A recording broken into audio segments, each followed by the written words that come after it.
জাতীয়তাবাদী দল বিএনপি ক্ষমতায় গেলে হালদার চেহারার পরিবর্তন হবে, হালদার তীরে গড়ে তোলা হবে পর্যটন কেন্দ্র, এমন মন্তব্য করেছেন বিএনপির কেন্দ্রীয় নির্বাহী কমিটির ভাইস চেয়ারম্যান ও সাবেক সংসদের সদস্য আলহাজ গিয়াসউদ্দিন কাদের চৌধুরী।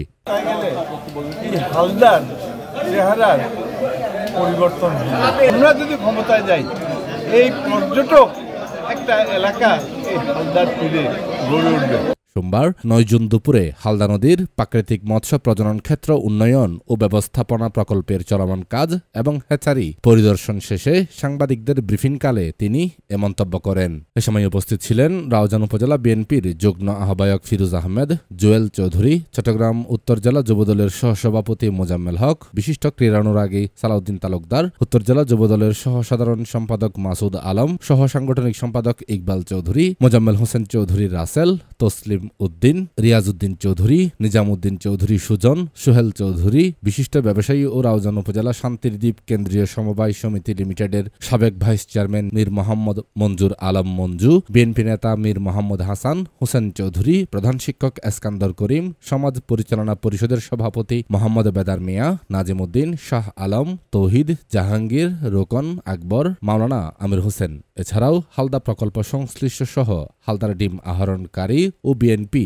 এবং অঙ্গ সংগঠন সমূহের নেতৃবৃন্দ উপস্থিত ছিলেন। যেন মেরামত করা হয়, বৃষ্টিবাদলে যে ক্ষয়ক্ষতি হয়েছে সেখান থেকে যেন তারা রক্ষা পায়। তবে এটা একটা বিরল প্রকল্প, যদি সরকার এটা আরও মনোযোগ দিয়ে দেখে আমার মনে হয় এখানে শ্রম এবং মানুষের কর্মস্থান আরও বৃদ্ধি পাবে। ঐতিহ্যবাহী এই হালদা প্রজেক্ট রাজধানীর মধ্যে এটা দীর্ঘদিন ছিল, কিন্তু বিগত সরকার আসার পর থেকে এই হ্যাচারির মৎস্য প্রকল্পের কোনো উন্নয়ন হয় নাই, কোনো পুকুরের উন্নয়ন হয় নাই, কোনো কিছু বলতে গেলে একদম হয় না। কিন্তু এখানে টেন্ডার হতো, কিন্তু ওই টাকাগুলো যা আসতো এরা এখানে স্থানীয় কমিশনাররা এরা বাগাবাগি করে খেয়ে ফেলতো, কিন্তু কোনো এখানে কোনো একটা টাকার উন্নয়ন করে নাই এই হ্যাচারির মধ্যে। তো যাক, আজকে এই সরকার শেষ হওয়ার পরে এই সরকারে আবার আমাদেরকে টেন্ডারের মাধ্যমে আমরা এটা সরকারের কাছ থেকে লিজ নিয়েছি। আমরা আমার পূর্ববক্তার বক্তব্য থেকে আপনারা সব কিছু শুনছেন। তো আমরা শেষ পর্যায়ে আমরা এসে গেছি। হয়তো বৃষ্টির কারণে আমাদের কিছু ক্ষতি হয়েছে, এগুলা পূরণ করে সরকারের কাছে আমরা আবেদন করছি। এরা তদন্ত করে আমাদেরকে এটা ক্ষতিপূরণ ঘুরাই দিবে বলছে। এখন আজকে এটা দেখার জন্য এশিয়ার অভিসাংবাদিক নেতা মরহুম একেএম ফজলুল কাদের চৌধুরীর সুযোগ্য সন্তান, চট্টগ্রামের কৃতি সন্তান, রাজধানীর মাটির মানুষের নেতা, বিএনপির কেন্দ্রীয় কমিটির ভাইস চেয়ারম্যান দেশনেত্রী বেগম খালেদা জিয়ার অত্যন্ত আস্থাভাজন, রাজধানীর মাটির মানুষের নেতা, আমার অত্যন্ত প্রিয় নেতা শ্রদ্ধাভাজন জননেতা জনাব আলহাজ গিয়াসউদ্দিন কাদের চৌধুরী, তিনি এসে পরিদর্শন করে গেছেন।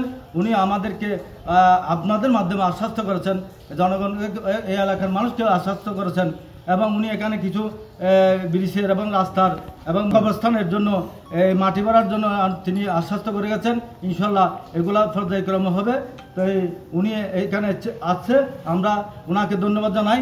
আমাদের এই মৎস্য প্রকল্প কমিটির পক্ষ থেকে ওনাকে আন্তরিক ও অভিনন্দন জানাই। আসসালামু আলাইকুম রহমতুল্লাহ। আজকে আমরা এখানে উপস্থিত হয়েছি এই জন্য যে আমাদের এখানে এশিয়ার সর্ববৃহত্তম একটা মৎস্য প্রজনন কেন্দ্র হচ্ছে আমাদের হালদা। এই হালদা হচ্ছে আমাদের গর্ব। এই হালদার মধ্যে আপনারা জানেন গত 2 সপ্তাহ আগে রেনু ছাড়া হয়েছে। এই রেনুর জন্য হ্যাচারিগুলো এখানে তৈরি আছে। আরও কিছু হ্যাচারি আমরা সরকার থেকে একটা টেন্ডারের মাধ্যমে আমরা কাজ করতেছি। এখানে আরও একটা হ্যাচারি হচ্ছে, একটা পানির ট্যাঙ্কি হচ্ছে, একটা বাউন্ডারি। আর ইতিমধ্যে দেখছেন বেশ কিছু পুকুর, আমাদের 22টা পুকুর ছিল, 22টা পুকুরের মধ্যে 6টা পুকুর অলরেডি খনন করা হয়েছে। এই 6টা পুকুরের মধ্যে অলরেডি রেনু আমরা ছাড়ার জন্য কিছু রেনু এখানে রাখা হয়েছে। এই রেনুগুলো আমরা আগামী 2-1 দিনের মধ্যে এই রেনুগুলো আমরা এই পুকুরগুলো হস্তান্তর করবো। এগুলো হচ্ছে এগুলো সরকারি পুকুর। এই পুকুরগুলো আমরা আমাদের খননের জন্য আমাদেরকে টেন্ডারের মাধ্যমে দিছে। আমরা খনন আলহামদুলিল্লাহ মোটামুটি অলমোস্ট শেষ। কিছু বন্যার পানিতে আমাদেরকে নষ্ট করছে, সেই নষ্টগুলো আমরা 21 তারিখের মধ্যে ইনশাল্লাহ এগুলো আমরা শেষ করে আমরা সরকারকে হস্তান্তর করব। ইতিমধ্যে সরকার আমাদেরকে যেহেতু ঋণ হয়েছে, আমাদের এলাকার কিছু মানুষকে আমাদেরকে সম্পৃক্ত করছে, আমাদেরকে বলছে আপনারা এই ঋণগুলো একটু ওখানে দেন, দিয়ে মানে কার্যক্রম শেষ করার জন্য। অলরেডি যদি সবগুলো শেষ হয়ে যায় তখন সরকার এটা বিবেচনা করে প্রত্যেকবার যেমন তো একটা কমিটি করে দেয়, কমিটির মাধ্যমে এই পুকুরগুলো পর্যবেক্ষণ করা হয়।